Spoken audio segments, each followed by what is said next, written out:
Hello everybody and welcome. In this video I will show you how to customize gestures for the headphones Creative Sensemore Air. You have to start by open Creative application.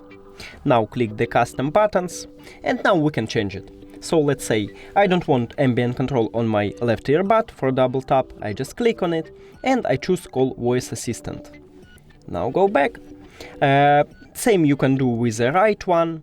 Oh, excuse me. And also with the triple tap it have same functions. And also I wanna change triple tap for the left one to voice assistant to previous track. And here we go. As I can set that you can change it for the long tap, you have same options. That's all. Thank you for watching this video. Oh, I'm so sorry. Yeah, I forget the last one.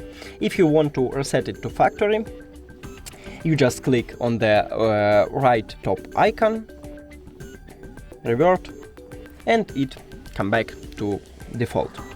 That's it. Thank you for watching this video. If you found it helpful, please consider subscribing to the channel and leave the like on the video. It's really important to us. See you later!